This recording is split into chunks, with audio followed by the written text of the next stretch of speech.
పిల్లకొచ్చేగాడ చూడాలని మంచి వీడిని ఫాలో అయితే దాని కోటకి దారి దొరుకుతుంది.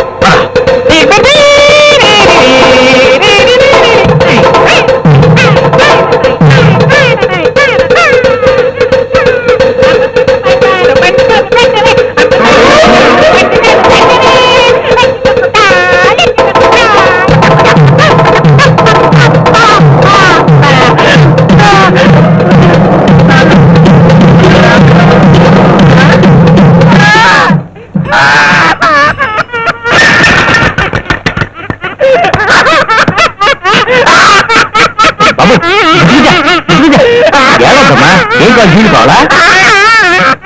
ఏం కావాలమ్మా చెప్పు. ఏం కావాలో చెప్పమ్మా. మా ఇంటికి ఎలా వెళ్ళాలి? మీ ఇంటికి ఎలా వెళ్ళాలా?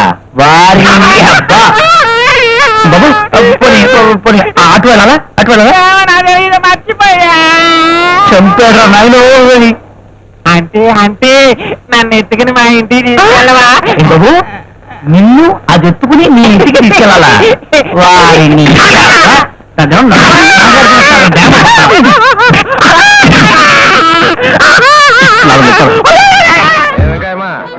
రసీదు ఏ ఆ కాయ ఇవి డబ్బులు త్వరగా. ఏం సత్యం వ్యాపారం ఎలా ఉంది? ఇదిగో రసీదు, త్వరగా డబ్బులు ఇచ్చాయి. ఏ వ్యాపారంలే బాబు, నీ పనే బాగుంది. రోజు రోజుకి కూరగాయలు కొనేవాళ్ళు తక్కువైపోతున్నారు. మరి ఏం తింటున్నారో ఏమో మాయదారి మోక. నీ చేత తిట్లు తింటున్నారుగా. వెంకట్రా తీతి. అది పశువులకు పెట్టే తెలగపిండి, నీకెందుకు?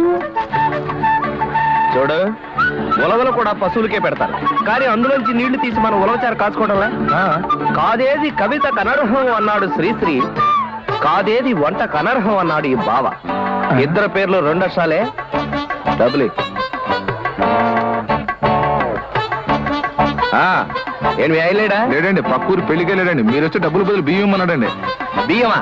బియ్యం నేనేం చేసుకుంటాను రా. డబ్బులే. అంటే తమరు భోంచేరా? తిండి కూడా మానేశారా? అవును అయినా నీళ్లు తాగి గాలి పీల్చుకుని డబ్బు వాసన చూసి బతుకుతాను. నీకెందుకురా? ఇడెవరో కొత్తడా? అవును సర్లే.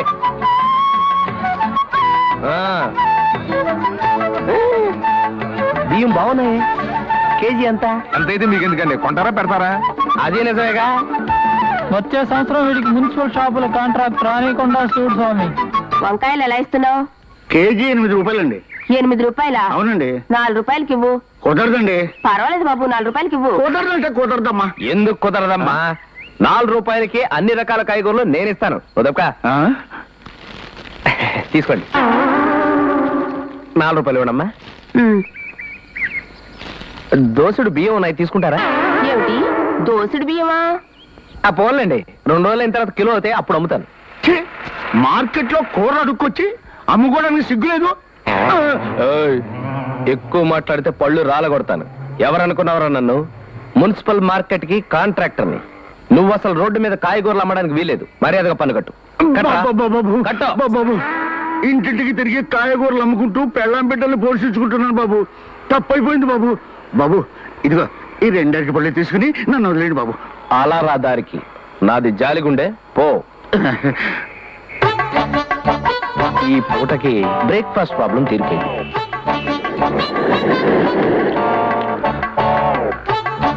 అవును, ఇక్కడి నుంచి మనం మున్సిపల్ ఆఫీస్కి వెళ్ళాలా? ఏదో నర్సయ్య, నీ హల్వా దయవల్ల నేను మా ఆవిడ శుభ్రంగా కాపురం చేసుకుంటున్నాం. ఏడుతోకారా రోజు చూస్తున్నాను.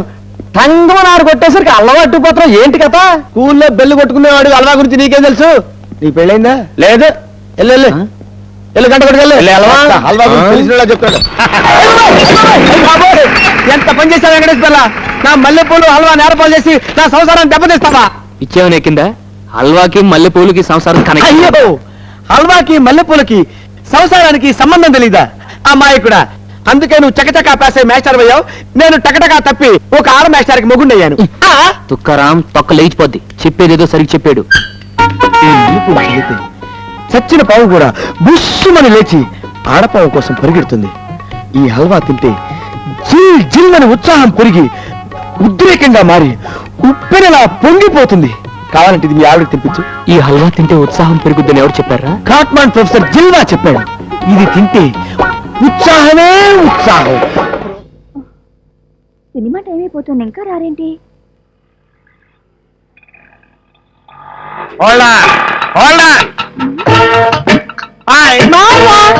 అమ్మ మావయ్య వచ్చాడే.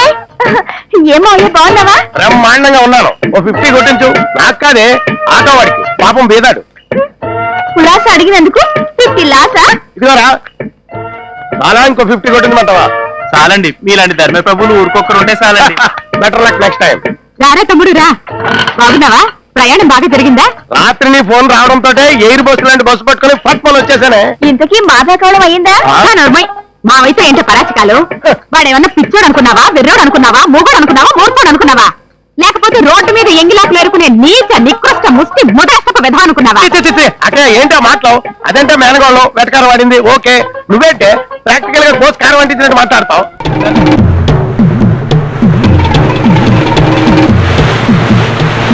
మనోడు ఈ పాటికి అన్ని వివరాలు తెలుసుకుని హ్యాపీగా తాపీగా ఏలేసుకుంటూ వచ్చేస్తుంటాడు. ఒకసారి అటు చూడు. ఇదేంటి రంగు మారిపోయాడు? రే ఏంట్రా ఏంట్రా ఇదంతా ఇంత వికృతంగా ఉన్నావేంటి? ప్రకృతి వైద్యం చేయించుకుని ఉంటాడు. దట్టి ఫీల్ ఆఫ్ మై కంట్రీ. కంత్రి కాదు కంట్రీ. నోరు మీర జనకంత్రి. ఏమైందిరా? ఏం చెప్పమంటావు? నేను కోటయ్య గారి గురించి తెలివిగా ఇన్ఫర్మేషన్ రాబడుతుంటే లోపలికి తీసుకెళ్లి బట్టలు ఒడిచేసేసి మట్టి రాసేసి ఇలాంటి పొజిషన్ ఆ సిఐ దుర్గా ప్రసాద్ కూడా రాకూడదు. ఎవరికో చేయాల్సింది ఈడికి చేసేశారు. ఏం చేశారు? పిల్లలు పుట్టకుండా ఆపరేషన్. ఇక నా వంశవృక్షం మోడైపోవాల్సిందేనా? నా భార్య బ్రతుకు అడవి కాసిన వెన్నెల కావాల్సిందేనా? వెలుగు వెన్నెల్లో గోదావరి లాంటి మా బ్రతుకులు ఎండిపోవాల్సిందేనా? విశాలమైన ఈ ప్రకృతి, ఈ కొండలు, ఈ నీళ్లు, ఈ చెట్లు, చాములు ఇవన్నీ కూడా ఏదో ఓవర్ యాక్షన్ చేయకు. నీకు పిల్లలు పుట్టరని తెలిసే కదా నీ వైఫ్ మా కజిన్ తో దుబాయ్ వెళ్ళిపోయింది. ఈ విషయం నీకలే తెలుసురా? పెద్ద న్యూస్ లాగా ఆంధ్రాలో చూపించేదిలే. ఆడెవడో నీకు పిల్లలు పుట్టకుండా చేశాడు కానీ నేనైతే స్వరపేడి నొక్కే శవపేటకులో పెట్టేసేవాడిని. అప్పుడు మాకు ప్రెజెంట్ గా ఉండేది. ప్రెజెంట్ కదా, ప్రెజెంట్. నెవర్ దాంత మీద కొట్టాడు నువ్వు ఆబ్సెంట్. ఇంతకీ కోటయ్య గారి గురించి ఏమైనా తెలుసుకున్నారా? కోటయ్య గారికి చాలా ఆస్తుంది. గవర్రాజు, వెంకన్న, తలుపులమ్మని 3 పేర్లు కనుక్కున్నాం. అంతేనా కనుక్కుంటా? ఈలోగా నాకు ఆపరేషన్ అయిపోయింది కదా. ఈ ఎదవాళ్ళు కాదు కానీ నువ్వు ఊళ్ళోకి వెళ్ళి మొత్తం డీటెయిల్స్ అన్ని కనుక్కున్నారా? రాంబాబు అంటే నువ్వేనా? అవును సార్, నా పేరు Gurunatham. Excuse very glad to meet you sir. చూడు బాబు, నువ్వు చేయవలసిన పనులన్నీ బాస్ టైప్ చేసి నాకు ఇచ్చాడు. ఒక్కొక్కటే చదువుతాను, జాగ్రత్తగా విను. నెంబర్ 1, అరగంట ముందే ఆఫీస్కి రావాలి. అంటే 9 ఆఫీస్ లో ఉండాలి. నెంబర్ 2, ఆఫీస్ లో ఉన్న టేబుల్స్ కుర్చీలు క్లీన్ చేయాలి. నెంబర్ 3, కుండతో నీళ్లు తీసుకొని పెట్టాలి. మీ బాస్ బోరింగ్ వాటర్ తాగరు, గుర్తుంచుకో. నెంబర్ 4, ఆఫీస్ లో ఉన్న చెత్తంతా క్లీన్ చేసి బయటపడేయాలి. నెంబర్ 5, బాత్రూమ్ లో కలరా ఉండలో రీ చేయాలి. కరెక్ట్. ఆల్రెడీ పేపర్ లీక్ అయిపోయింది అనమాట. నా బొంద సార్. నేనెవరిని సార్? గ్రాడ్యుయేట్ ని. నా డ్యూటీ ఏమిటి? Clerk cum typist. అంటే రాత పని మోత పని, ఐ మీన్ టైపింగ్ చేయడం. ఆ పనులు చెప్పాలి కానీ అంటే నిత్యావసర పనులు చేయనంటావు. చేయను సార్. సరే, ఈ విషయం బాస్ తో చెప్పాల్సిన డ్యూటీ నాది. ఆ తర్వాత ఆయన ఉంచుతాడో ఊసి చేస్తాడో ఆయన ఇష్టం. 300 బాగా చెప్పావమ్మా. నీకు జాయిన్ రోజే చెప్పాను, నేను చెప్పిందే పని, నువ్వు చేసేది చేస్తానన్నది పని కాదని. అండర్స్టాండ్? గురునాథం చెప్పే పనులన్నీ చేయడానికి నీకు అభ్యంతరం అయితే యూ కెన్ గో అవుట్. వేరే ఉద్యోగం చెప్పుకోవచ్చు. బాగా ఆలోచించుకో. నీకు 5 నిమిషాలు టైం ఇస్తున్నాను. గురునాథం కమాన్. అయిపోయాడు.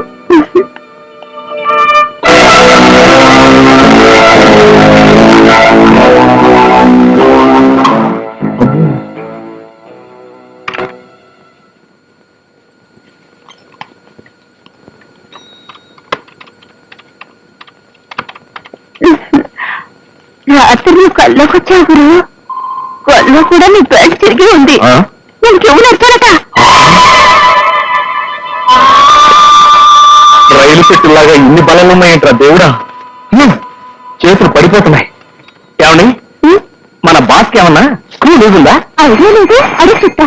అయ్యో, మీరు భలేవాళ్లే. మీరే విషయం చెప్పి ఆయన కోపం వచ్చి మొత్తం ఆఫీస్ అంతా కడిగి ముగ్గురు పెట్టమంటాడు. అందుకే అయితే మనందరం పెళ్లి చేసుకుందాం. నీకు ఈ జాబ్ తప్పుతుందా? హాస్యాలు ఆడుతున్నారా? నా పెళ్లి గురించి మీకు అనవసరం. అంటుందా?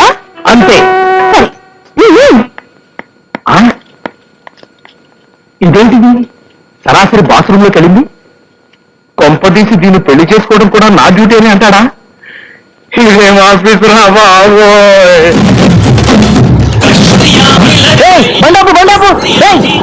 ఎవరా రోడ్డు పెద్దగా లాగబెట్టింది? ఎవరాదు? ఎవరాదే రోడ్డు కట్టంగా లారీ ఆపింది? మీరెవర్రా?